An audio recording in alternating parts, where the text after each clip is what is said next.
Hello students, पिछले video के जो टॉपिक को ही हम आगे लेके चलेंगे। पिछले वीडियो का टॉपिक था introduction and importance and scope of chemistry. उसी टॉपिक को हम आगे बढ़ाएंगे। अब यहाँ पे हम लेके चलेंगे importance and scope of chemistry, यानी रसायन विज्ञान का महत्व और विस्तार क्या है, किन किन क्षेत्रों में इसका विस्तार है और रसायन विज्ञान का क्या महत्व है। दोनों को एक ही में कंबाइन करके समझेंगे। जहाँ जहाँ इसका विस्तार है वहीं वहीं उन्हीं क्षेत्रों में इसका महत्व है, किन क्षेत्रों में हम प्रगति आगे कर सकते हैं उनको देखेंगे जरा सा।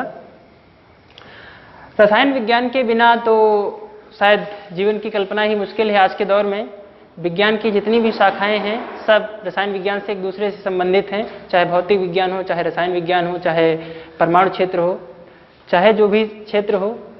लेकिन फिर भी जो कुछ क्षेत्र ऐसे हैं जो रसायन विज्ञान के बिना उनकी कल्पना ही नहीं की जाती, उन क्षेत्रों के बारे में हम देखते हैं, उन पर चर्चा करते हैं। सबसे पहला कृषि के क्षेत्र में।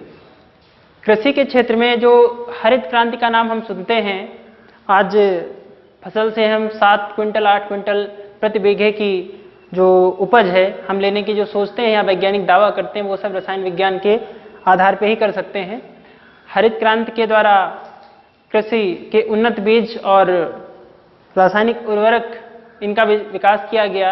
ये सभी रसायन विज्ञान के अंतर्गत ही संभव हो पाया।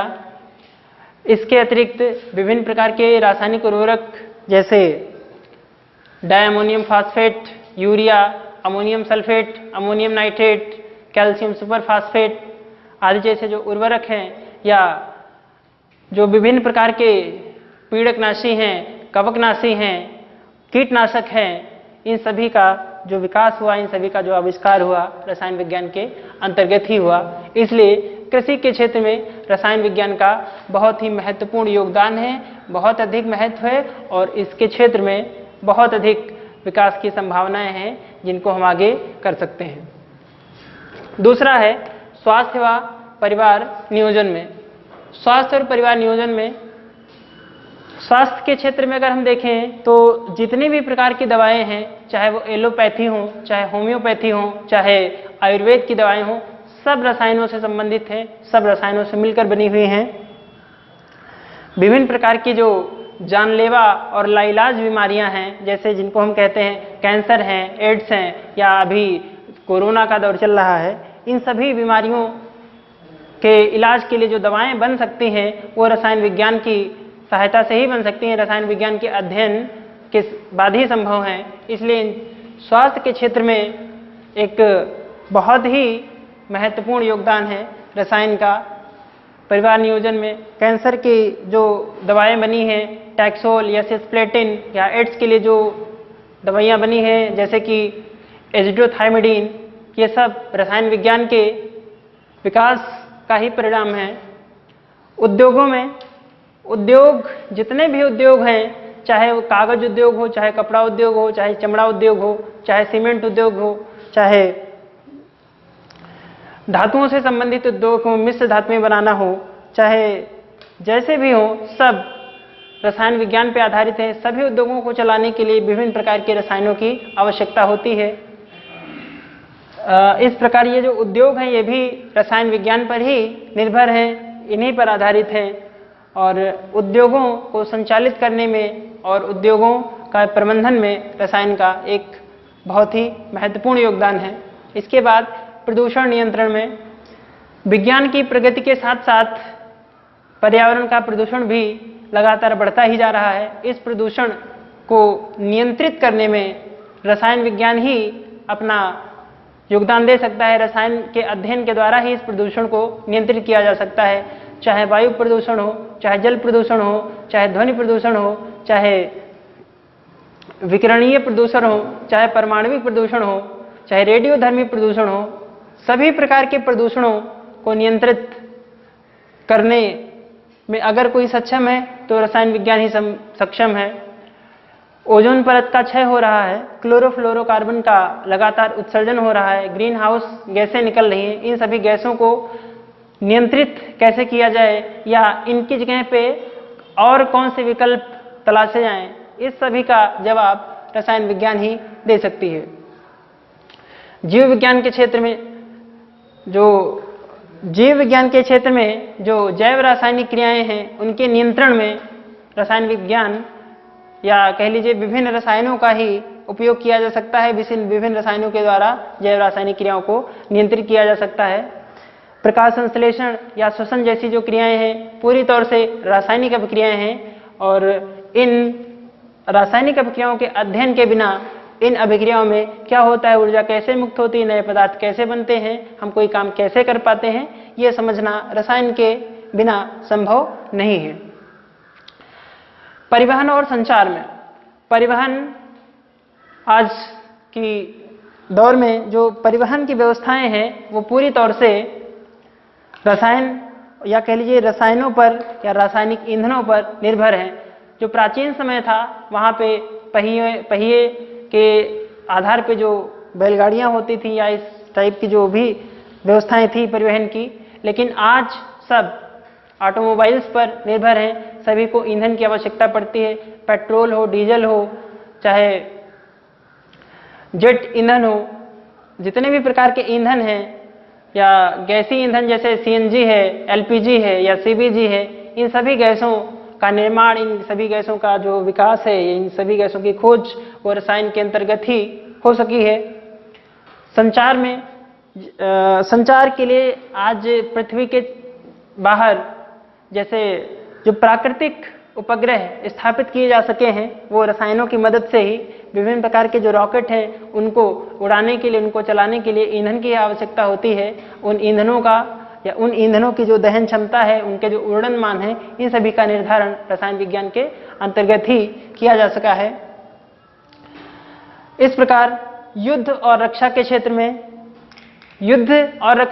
में आज विज्ञान जैसे जैसे प्रगति कर रहा है, जैसे जैसे मनुष्य की सभ्यता प्रगति कर रही है, उसी प्रकार से व्यक्ति से व्यक्ति के बीच में, देशों के बीच में वैमनस्यता बढ़ती ही जा रही है।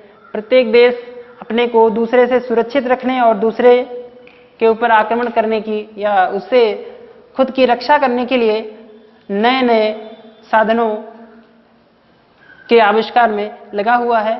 उन साधनों में विभिन्न प्रकार के जो विस्फोटक हैं, जैसे कि डायनामाइट, टीएनटी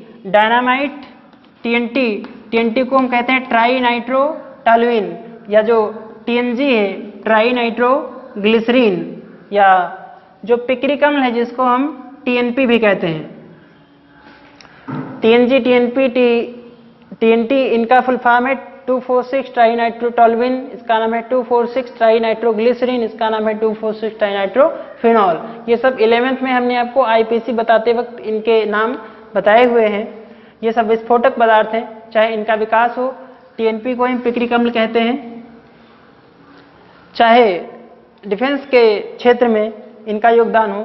रसायन का अपना एक महत्वपूर्ण स्थान है, महत्वपूर्ण योगदान है और इस क्षेत्र में रसायन की और प्रगति के लिए महत्वपूर्ण अवसर है।